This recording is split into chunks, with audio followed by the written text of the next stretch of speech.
की दृष्टि से महात्मा गांधी इस विषय के ऊपर जो विचार रखने जा रहा हूँ, विचार तो क्या, ये तो कुछ इतिहास के पृष्ठ है जो आपके सामने मैं व्यक्त करूंगा। कुछ चुने गिने कुछ उदाहरण भी आपके सामने रखूंगा। शुरुआत हम करेंगे गायत्री मंत्र से।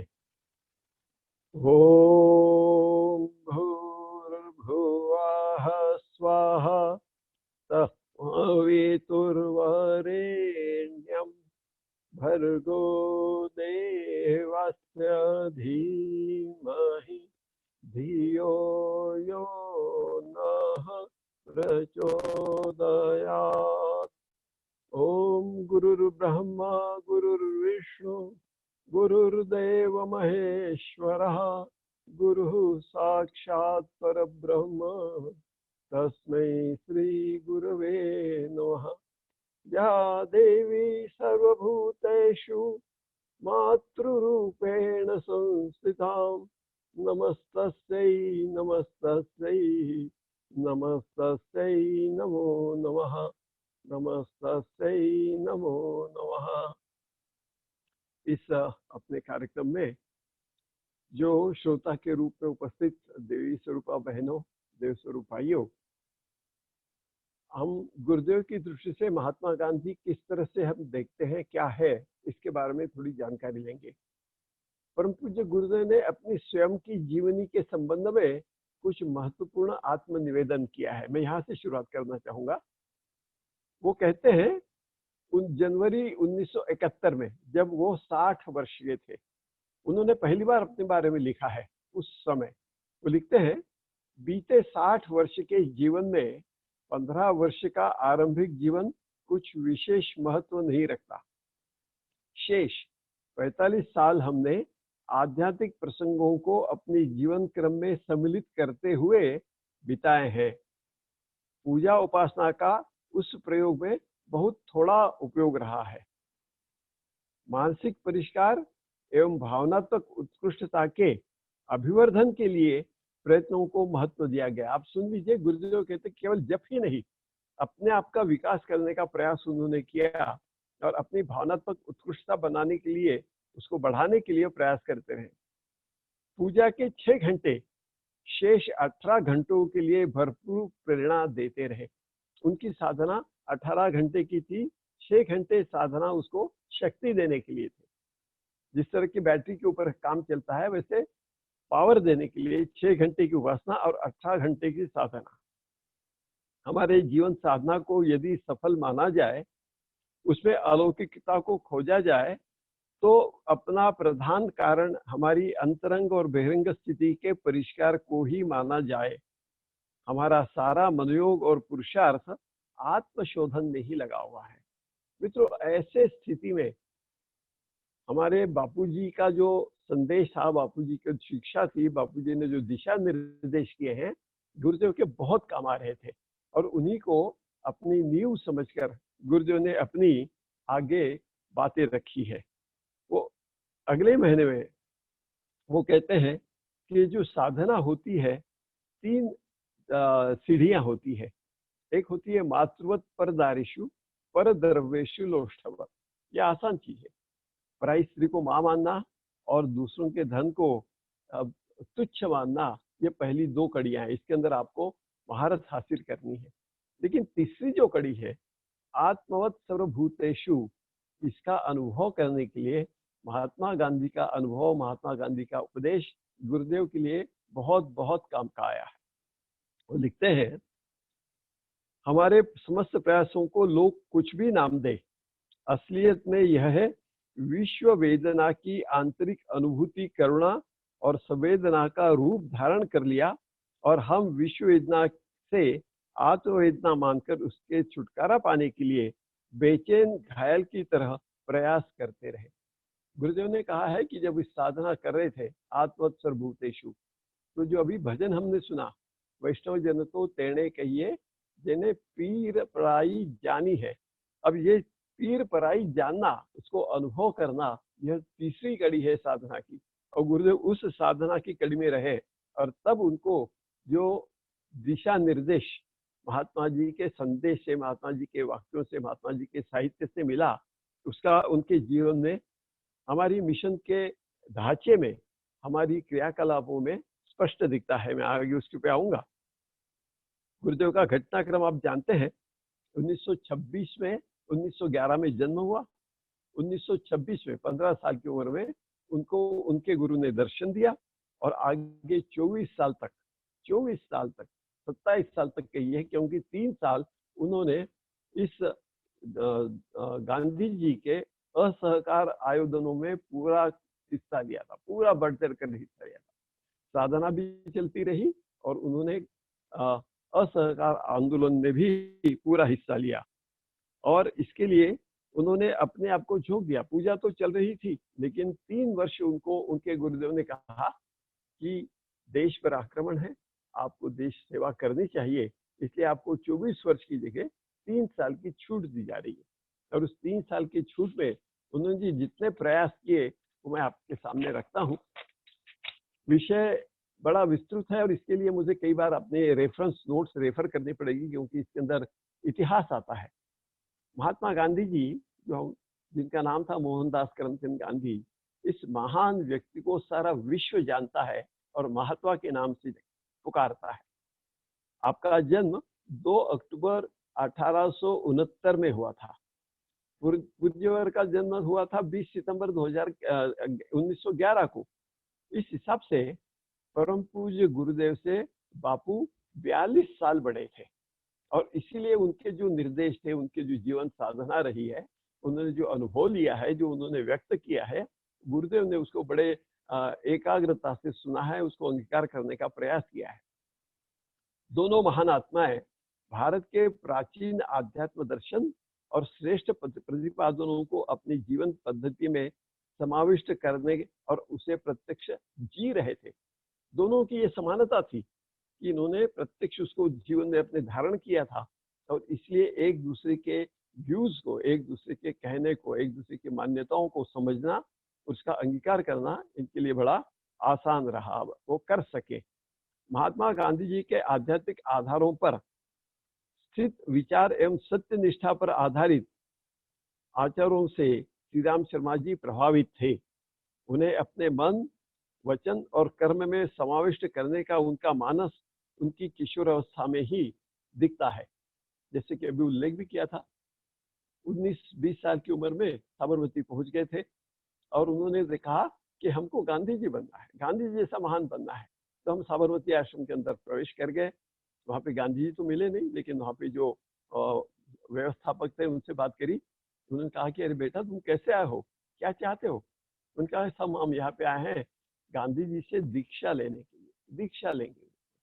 तो उन्होंने कहा बेटा, गांधी जी से दीक्षा तो बाद में लेना, पहले आश्रम के अनुशासन को आप समझ लो और यहाँ पे आप रहना, आप रह सकते हो। तो उन्होंने पूछा मेरा पहला काम क्या है? उनको पहला काम दिया था सफाई करने का, सफाई। और ये एक बड़ा प्रिय विषय था बापू का और उन्होंने, उस व्यवस्थापक ने गुरुदेव को काम दिया एक टॉयलेट साफ करने का। गुरुदेव ने हिचकिचाहट नहीं की, उन्होंने कहा सेवा करनी है, मुझे सीखना है, सीखने के लिए जो कुछ मुझे बताया जाएगा मैं करूंगा। उन्होंने बड़ा मन लगा के टॉयलेट की सफाई की। सफाई करने के बाद हाथ पैर धो के व्यवस्थापक के पास गए।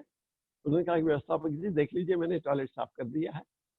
व्यवस्थापक जी ने कहा मुझे देखने की क्या आवश्यकता है, भाई आप देख के बताओ ना, साफ हो गया है? कैसे आपने टेस्ट किया? आपने सूंघा वहां पे, बदबू आ रही थी, बदबू चली गई थी, क्या टॉयलेट साफ हुआ था, क्या सूखा हुआ था, क्या दाग धब्बे नहीं थे? ये आपको ही देखना है, बाहर का व्यक्ति नहीं देखेगा। एक बहुत बड़ी शिक्षा गुरुदेव ने वहां पे ग्रहण की कि हम अपना काम इतनी तन्मयता से करें, इतनी परिपूर्णता से करें कि दूसरों को उसके ऊपर अपना मत व्यक्त करने का समय ही न मिले। वो फिर से गए, उन्होंने देखा और जो भी कमियां थी सफाई में वो पूरी की।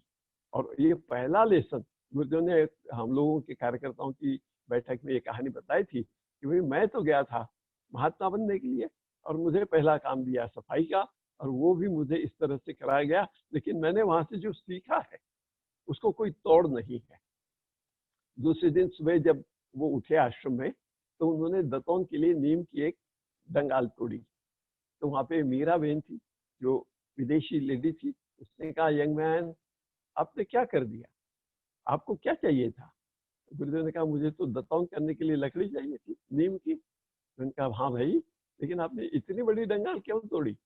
इसके अंदर कितनी पत्तियां चली गई, इतनी बड़ी डंगाल है, इसके हिस्से खत्म हो गए, आपको तो केवल छींच का टुकड़ा चाहिए था, आपने इतनी बड़ी डंगाल क्यों तोड़ी? देखो, अपनी आवश्यकता के अनुरूप ही आपको उपभोग करना चाहिए। गुरुदेव की दूसरी शिक्षा थी कि जितनी आवश्यकता है उतना ही हमको लेना है प्रकृति से, वरना आजकल मनुष्य क्या करता है, प्रकृति का दोहन करता है। मैं आवश्यकता से ज्यादा चीजें अपने पास रखने का प्रयास करता हूँ। मेरे पास 20 कुर्ते होने चाहिए, 20 धोतियां होनी चाहिए। क्यों? जब मैं पहनता तो एक ही धोती और एक कुर्ता हूँ, तो मुझे अपनी आवश्यकताओं के अनुरूप अपने को ढालना चाहिए। हमारी आवश्यकताएं कम करें और उसके अनुरूप। फिर दूसरी शिक्षा हमको मिली। एक दिन के बाद गांधी जी को पता चला कोई युवा आया है, तो उन्होंने उनको मिलने के लिए बुलाया। उन्होंने पूछा, बेटा तुम कैसे आए हो, कहाँ से आए हो, क्या चाहते हो? उन्होंने कहा कि मैं आपके जैसा बनना चाहता हूँ। उनका बेटा ठीक है, शुरुआत तो तुमने कर दी है, लेकिन अभी तो आप हमारे कार्यक्रमों में सम्मिलित हो। हमारे जो असहकार आंदोलन चल रहे हैं, हमारी हड़ताल चल रही है, हमें युवाओं की आवश्यकता है। आप आगरा जिले में ही रहो, गुरुदेव उस वक्त आवलखेड़ा में थे, उनका आप वहीं पे रहो और वहाँ के हमारे कार्यक्रमों को संपर्क करो और हमारे कार्यक्रमों में लग जाओ। धीरे धीरे आप यहाँ तक पहुँच जाओगे। गुरुदेव का पहला गांधी जी का मौका यही था कि उन्होंने कहा कि अपनी जगह पे रह के इसका काम करना चाहिए, काम करो। अब ये काम महात्मा गांधी के आधारित आधारों पर स्थित विचार और सत्यनिष्ठा पर आधारित आचार्य जी के श्री रामचंद्र जी बहुत प्रभावित हो गए थे। उन्होंने सफाई का काम किया, दतौर तोड़ने का काम किया। काम के प्रति लगन और प्रामाणिकता देखकर बापू ने उन्हें मिलने का समय भी दिया था और कांग्रेस के असहयोग कामों में हाथ बटाने के लिए और किशोर को जन सेवा करने की एक दिशा उन्होंने दे दी। श्री राम जी किशोर थे, पर पूज्य गुरुदेव किशोर थे। एक दिशा मिली कि हमको जन सहयोग करना है, जन का काम करना है, जन की सेवा करनी है और उसके तहत हमको हमारी विदेशी सत्ता से झगड़ना भी है।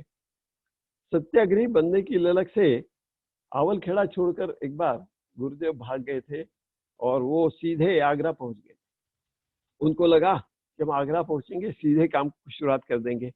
युवा अवस्था होती है इसकी, कुछ अपेक्षा रखते हैं और बहुत जल्दी में कदम बढ़ा लेते हैं। गुरुदेव वैसे ही गए थे और उन्होंने वहाँ पे फिर आंदोलन के अंदर हिस्सा लिया था और उन्होंने कई आंदोलनों में पूरा बढ़ चढ़ कर काम किया था। याद रखिए कि उनकी साधना भी चल रही थी और आंदोलन में काम भी कर रहे थे। ये बहुत बड़ा कठिन काम है, आपको अंदाज नहीं है। रोज की 80 माला का जप, 80 माला का जप करना 6 घंटे लगते थे और उसके बाद में अन्य काम, उसके अंदर भोजन भी आ गया, सोना भी आ गया, सब आ गया। ये बड़ा कठिन व्रत गुरुदेव ने उस अपने समय में किया और फिर उन्होंने अपने काम का काम किया। कई बार लोग पूछते हैं कि गुरुदेव ने काम क्या किया, कहीं दिखता तो नहीं है, कहीं नाम तो आता नहीं है। और गुरुदेव ने बड़े स्पष्ट रूप से अपने आप को पीछे रखा, अपने नाम को पीछे रखा। उन्होंने अपना नाम कभी उजागर नहीं किया। वो लिखते हैं एक जगह, बापू के सच्चे गांधी जी के युवा योद्धा बनने के हिसाब से उन्होंने कहा कि जिनको मेरे काम के बारे में जानना है वे आगरा संभाग के स्वतंत्रता सेनानी के किताब में ढूंढे, उसमें उनका नाम और उनके काम कई जगह पे लिखे हुए हैं और वो आप लोगों को मिल सकते हैं। उनका काम बड़ा विलक्षण था। सेनानी तो थे लेकिन कवि मन के थे, कविताएं लिखते थे। आंदोलन के दौरान उन्होंने कई कविताएं लिखी और उस वक्त के जो क्रांतिकारी पत्रिकाएं थी जिनका नाम था किस्मत या मस्ताना या सैनिक, इसके अंदर उनकी कविताएं छपती थी। एक उदाहरण के तौर पे कुछ लाइनें उनकी लिखी हुई मैं आपके सामने प्रस्तुत करता हूँ। देखिए कितना क्रांतिकारी अंगार उसके अंदर उस वक्त भी उनका था। दोनों तरफ काम चल रहा था, एक कदम पे साधना चल रही थी, एक कदम पे आंदोलन के अंदर हिस्सा ले रहे थे। युवा अवस्था थी, फिर भी उनके अंदर का जो एक चित्कार है वो इसके अंदर दिखता है हमको। वो लिखते हैं, देख देख बाधाओं को पथिक न घबरा जाना, सब कुछ करना सहन किंतु पीछे मत पैर हटाना। माता व्यथित हुई कैसे, जल आंखों में भरा आया, रोती है जननी यह कैसा संकट जननी तुझ पर आया। कोई भी हो दुश्मन तेरा, निश्चय ही मिट जाएगा, 30 कोटि हुंकारों से नभ मल फट जाएगा। मलय मरुत हो बंद, बवंडर के प्रचंड झोंके आवे, शांत हिमालय फटे, शिलाएं उड़े, चूर हो टकरावे। परिवर्तन निश्चित है, बहिरे सुने, आंख अंधे खोले, सोने वाले उठे, सिपाही जागे, सावधान होले, सावधान होले। उन्होंने एक संदेश दिया था कि परिस्थिति बदल रही है, लोग अपनी अवस्था से जागृत हो रहे हैं, परिवर्तन आने वाला है, हम लोग सावधान हो जाए। ये जो उन्होंने उस वक्त देखा था दृश्य, जो हमको उसके बाद में दिखा, तो ये हमको ध्यान में रखना चाहिए कि ये सब दृश्य देखने के लिए उनको जो प्रेरणा मिलती थी, वो बापूजी के विचारों से ही उनको मिलती रही। एक कृष्णदत्त जी पालीवाल जी के साथ साथ वो रहा करते थे वहां पे, और ये एक संपादक थे वहां पे, और इन संपादकों के साथ में गुरुदेव ने संपादकीय काम सीखा वहां पे। उस वक्त गांधी इरविन समझौता हुआ है, आपको याद होगा, आप इसका नाम आपने सुना होगा। इसके अंदर लगान बंदी करने के बाबत कुछ निर्णय हुए थे, और ये निर्णय थे जो पहाड़ी लोग हैं, नैनीताल क्षेत्र के लोग हैं, जो खेती करते हैं, बहुत गरीब है, इनकी लगान माफ की जाए। तो इसके लिए उनको आधारभूत सर्वे करना था। सर्वे करने के लिए उनको आदमी नहीं मिल रहे थे जो पहाड़ों पे चढ़े, देहातों में जाए, वहाँ की जमीन का नाप जोख करे, आदमियों की हिस्ट्री ले, क्या बोते हैं, क्या उनको मिलता है, कितने लोग हैं। ये पूरा लगान के लिए जो सर्वे था, उन्होंने कहा कि ये गुरुदेव को देते हैं। ये बहुत सिंसियर आदमी, बहुत प्रामाणिक कार्यकर्ता हमारा है, उनको काम दिया था। और उन्होंने इसका सर्वे करके जो रिपोर्ट बनाई थी, और इसके आधार पर नैनीताल के क्षेत्र के देहातों में लगान बंदी हो गई थी, उनको माफ कर दी थी लगान। लोग बहुत खुश हो गए थे। और उस वक्त गांधी जी ने कहा था कि ये जो लगान बंदी का रिपोर्ट बना है, श्री राम के कांग्रेस का इस तरह का काम करने वाले स्वयं से कार्यकर्ताओं की हमें आवश्यकता है, श्री राम के कार्यकर्ताओं की आवश्यकता है, ये गांधी जी ने कहा। और इसी से हमारे युवा श्री राम सेनानी इसके अंदर और भी ज्यादा इन्वॉल्व हुए, बहुत ज्यादा असहकार आंदोलनों में उन्होंने अपना काम करना शुरू किया। उनके साथ ही श्री राम बाबू, पालीवाल जी, मूलचंद जी, मुरारी लाल, अली ठाकुर आदि लोग थे। एक बार ये मोर्चे पे गए थे, पुलिस ने इनको रोक लिया और इनके पे डंडे बरसाए। इनके हाथ में, गुरुदेव के हाथ में डंडा था, इनको श्री राम कहा जाता था, सामने चल रहे थे, डंडा गिरे नहीं, इसलिए उन्होंने झंडे को दांत में दबाया और डंडा हाथ में पकड़ा और वो आगे जाने लगे। पुलिस दौड़ते हुए आए, उन्होंने उनके कंधे पर, उनके सिर पर बहुत डंडे मारे, नीचे गिर पड़े, हाथ से डंडा छूट गया, लेकिन झंडे को गिरने नहीं दिया, दांत में पकड़ के रखा इन्होंने। पुलिस ने बहुत मारा इनको और इनके छाती पे पैर रख के झंडा खींच कर निकाला। वो आधा फट के आया, आधा झंडा दांतों के अंदर दबा रहा, बाकी झंडा और झंडे का डंडा लेकर पुलिस चली गई। रात भर गुरुदेव पड़े रहे। उनकी लगन थी कि मुझे असहकार आंदोलन में काम करना है, मुझे अपना उदाहरण प्रस्तुत करना है। रात भर कीचड़ में पड़े रहे। दूसरे दिन जब लोग आए, उन्होंने देखा कि कोई युवा पड़ा हुआ है, उसको उठा के अस्पताल लेके गए। अस्पताल में उनका मुंह जबरदस्ती खोल के झंडे का टुकड़ा निकाला गया। उसके बाद में उनकी जो चोटें लगी थी, उनको मलहम पट्टी की गई, और इस समय से उनको मत्त जी कहना लगा। श्री राम मत्त कहने जाने लगे। मत्त जी अर्थात देशभक्ति में मस्त हो गए थे, और जब वे अपने काम में लग जाते थे तो पूरी मस्ती से वो काम करते थे। तो श्री राम मत्त, श्री राम सेनानी, श्री राम मत्ती बन गए थे। इनके साथ अब समर्पित और श्री राम शर्मा मत्त के रूप में आंदोलनों में भाग लेने लगे। 1932 से उनको 6 साल की सजा हुई, पर आगे जाके उनको उनके व्यवहार से, उनके बिहेवियर से, उनकी प्रामाणिकता से खुश होकर उनको 1 साल के बाद में छोड़ दिया था। ये सब बताने का कारण एक है, इससे स्पष्ट होता है कि बापूजी के प्रति गुरुदेव के मन में नितांत श्रद्धा और विश्वास था, और इसी कारण युवा श्री राम जी गांधी जी के राष्ट्रीय आंदोलनों में व्यस्त होते चले गए। आध्यात्मिक गुरु को दिए आश्वासन के अनुसार उन्होंने अपनी साधना काल के दौरान इस अहकार आंदोलन में भी बढ़ चढ़ कर भाग लिया था। ये सब करते रहे और हिस्सा लेते रहे। एक महापुरुष दूसरे महापुरुष के कार्य का केवल शब्दों से बखान नहीं करता, ध्यान रखिए। एक महापुरुष दूसरे महापुरुष के कार्यों का, उनके विचारों का केवल शब्दों से बखान नहीं करता, परंतु प्रत्यक्ष आज कार्यों में स्वयं आलंबन करता है, अपने खुद करता है। और बापू जी के कई विचारों और शिक्षाओं का परम पूज्य के विचारों और आचार के अंदर प्रत्यक्ष प्रतिबिंब दिखता है। और जब हम देखते हैं, पढ़ते हैं बापू जी के विचार, और गुरुदेव ने हमको जो आश्रम में पहले बताया था, क्योंकि मैं बहुत पहले गुरुदेव से मिलने आया था 1953 में। 1953 में मैं मथुरा चला गया था गुरुदेव से मिलने के लिए, 10वीं का स्टूडेंट था। तब से मैंने देखा है उनको, मैंने देखा है कि उन्होंने कई बार गुरुदेव का नाम अपनी प्राइवेट बैठक में लेकर बताया था कि उनके सिद्धांत कितने अच्छे हैं और मनुष्य प्राणियों के लिए विशेषकर कितनी बड़ी बात है ये। आध्यात्मिक गतिविधियां और जिम्मेदारियां निभाने का काम वो निभाते रहे, परंतु प्रसिद्धि से दूर रहे। वो कहते थे देश के लिए क्या किया, कितने कष्ट सहे, सौंपे गए कार्यों को कितनी खूबसूरती से निभाया, इसकी चर्चा सर्वथा अप्रासंगिक है। जिन्हें जानने की आवश्यकता है वो उत्तर प्रदेश सरकार के सूचना विभाग द्वारा प्रकाशित आगरा प्रभाग के स्वतंत्रता सेनानी यह पुस्तक पढ़े। उसमें अनेक महत्वपूर्ण कार्यों में हमारे नाम का उल्लेख आपको मिलेगा। अनेक जगह पे हमारा नाम आया हुआ आप देखेंगे, लेकिन मैं नहीं चाहता कि मैं आ गया हूँ। महान और बड़ा बनने के लिए छोटे से छोटे परंतु श्रेष्ठ सिद्धांतों को अपने आदत में डालना पड़ता है, और उन्होंने उसको अपने जीवन में धारण किया था, और उनके लिए इस आंदोलन के अंदर बहुत ज्यादा मार्गदर्शन मिला।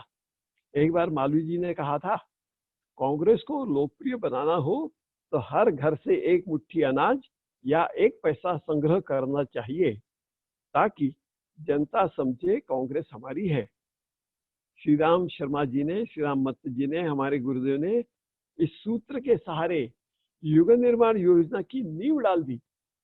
गायत्री परिवार का संगठन नियमित अंशदान और समयदान के बल के ऊपर विश्वव्यापी संगठन बन गया। मित्रों, एक सूत्र मिला था उनको, किसी से सूत्र मिला कि प्रत्येक व्यक्ति अपना छोटा छोटा अंशदान दे। गुरुदेव आह्वान भी तो यही करते हैं, अपना अंश दीजिए, बहुत ज्यादा नहीं, जो आप दे सकते हो। अपना समय दीजिए, समय आपकी मूल संपत्ति है। ये किस लिए देना है? ऊंचे आदर्शों के लिए देना है। और युग निर्माण योजना को विश्वव्यापी बनाने का एक बहुत बड़ा काम उन्होंने किया। मैं उनके जब वो आंदोलन में काम करते थे, स्वयं सेवक थे, बड़े नहीं थे, बच्चे थे, इसलिए उनको स्वयं सेवक का काम दिया जाता था। एक बार बालकृष्ण शर्मा, नवीन जिनको कहा जाता है, आगरा आए। उन्होंने पालीवाल जी से कहा कि मैं कांग्रेस के नेताओं से तो बहुत मिला हूँ, मुझे उन स्वयंसेवकों को भेंट कराओ जिन पर गांधी जी की छाप हो। पालीवाल जी ने उन्हें आचार्य श्री राम के पास लेके गए और बोले, यह बालक सच्चे अर्थों में कांग्रेस का स्वयंसेवक है। एक बहुत बड़ा सर्टिफिकेट गुरुदेव को मिला कि कांग्रेस का सच्चा स्वयंसेवक है। श्री नवीन जी झुककर उनके पैर छूने लगे। जब आयु से वो बहुत बड़े थे, संकोचवश आचार्य जी पीछे हटने लगे, तो नवीन जी ने कहा, बेटा, आज देश तुम जैसे स्वयंसेवकों की जरूरत है, आप अपना काम जारी रखना। नवीन जी के इस कथन पर पूज्य गुरुदेव ने साबरमती में स्वयं सेवा करने का भाव पक्का किया, अपने सारे जीवन को ही स्वयंसेवक के रूप में ढाल दिया। अब कल्पना करिए, गुरुदेव ने अपने आप को कभी भी प्रमुख नहीं कहा, वो स्वयंसेवक ही रहे। और इसी स्तर के अंदर से शायद ही आप जानेंगे कि बगैर किसी यश की कामना के यदि एक निष्ठ होकर स्वयंसेवक कार्य करता है, तो 3500 किताबें लिखने की रचना, उनका प्रकाशन, उनका प्रचार, 5-6 पत्रिकाओं का नियमित संपादन, प्रकाशन, देश के कोने कोने की यात्रा, 3000 शक्तिपीठ, 12000 प्रज्ञापीठ की स्थापना, 10 लाख अखंड ज्योति परिवार का एक विस्तृत संगठन करने का श्रेय गुरुदेव को केवल स्वयं से रूपी काम करने से ही प्राप्त हुआ था। और ये उसके पीछे का बल था बापू जी के विचार और उनके दिए हुए संदेश। एक महापुरुष दूसरे महापुरुष के कार्यों को केवल शब्दों में नहीं, ये तो मैंने बताया आपको, आप क्षमा करेंगे। अब मैं बहुत जल्दी समापन करूंगा। अगस्त 1929 में महात्मा गांधी आगरा आए थे और एक 2 सप्ताह वहां पे ठहरे थे। आप कल्पना करिए, उस वक्त हमारे गुरुदेव 18 साल के थे और उनके लिए तो एक बहुत बड़ी परवणी थी कि 2 सप्ताह तक बापू जी आगरा में है और मैं भी आगरा में हूँ। और वो जाके प्रत्येक क्षण उन्होंने ये कोशिश की कि बापू के संपर्क में आकर उनसे संदेश लें, उनकी दृष्टि को पढ़ें और वो क्या चाहते क्या नहीं चाहते इसको हमको करना चाहिए। बापू जी ने कहा, स्वाधीनता तभी परिपुष्ट होगी जब राजनीति के साथ धर्मतंत्र से शिक्षण का कार्य भी चले। आध्यात्म शक्ति से ही उन्होंने स्वतंत्रता का महाभारत खड़ा किया था। आध्यात्म की शक्ति को वे सर्वोपरि जानते थे, मानते थे। इस कार्य के लिए परम पूज्य आचार्य श्री राम शर्मा जी को इस क्षेत्र में काम करने की प्रेरणा बापू जी ने दी। आचार्य जी ने साबरमती आश्रम के तर्ज पर गायत्री तपोभूमि मथुरा में एक आश्रम बनाया, अखंड ज्योति के लिए प्रेस लगाया। अखंड ज्योति प्रति माह 8 भाषा में 10 लाख प्रति छपती है। आप कल्पना करिए कितना बड़ा काम किया। संदेश तो कहीं मिला है, नींव तो कहीं पड़ी थी, उस नींव पे गुरुदेव ने पता नहीं कितना बड़ा महाल बना दिया। आपको तो वह बात याद होगी, जब मथुरा से 10 लाख अखंड ज्योति छपती थी और प्रकाशित होती थी, तो भारत के पोस्ट मास्टर जनरल को प्रश्न पड़ा, इतना बड़ा काम है, ये क्या करते क्या है, कौन लोग है, देखा जाए। इसलिए उन्होंने टूर किया था, मथुरा आए थे। मथुरा में उन्होंने अखंड ज्योति की प्रेस देखी, अखंड ज्योति का कार्यालय देखा, काम करने वाले देखे। उन्होंने पूछा, भाई इसके पीछे कौन है, कौन इतना सब करा रहा है। उनको गुरुदेव से मिलाया गया तो उन्होंने गुरुदेव को देखा, आप इतनी बड़ी अखंड ज्योति का काम करते हैं। तो गुरुदेव ने बड़ी विनम्रता से कहा था कि जिस कार्य को देखने के लिए आप आए हैं, जो व्यक्ति आपके सामने खड़ा है वो इतना बड़ा काम नहीं कर सकता, और जो इतना बड़ा काम कर रहा है उसको मैं आपके सामने व्यक्त नहीं कर सकता। मित्रों, वही एक बड़ी चतुराई की बात है कि गुरुदेव ने ये व्यक्त कर दिया था कि मैं अकेला नहीं, मेरे साथ बहुत बड़ी टीम है और हम सब मिलकर सहयोग से इतना बड़ा काम कर रहे हैं।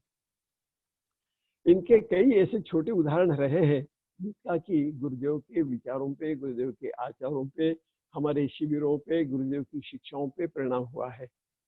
एक बात मुझे याद आती है, हम शांति कुंज में थे और वहाँ पे किसी कार्यकर्ता के हाथ से कुछ अनुशासन भंग हो गया था।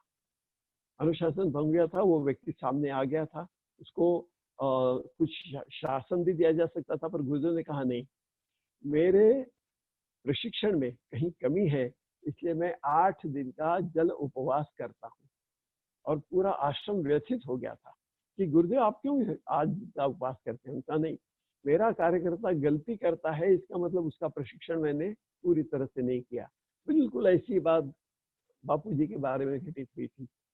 बापू जी के यहाँ भी विद्यार्थियों ने कुछ अशिष्ट कर दी थी, नियम भंग किए थे, तो महात्मा जी ने अपने गालों पे अपने हाथ से तमाचे लगाना चालू कर दिए कि मेरी शिक्षा में कमी है, इसलिए ये बालक ने अनुशासनहीनता की है, तो ये शासन मुझे होना चाहिए।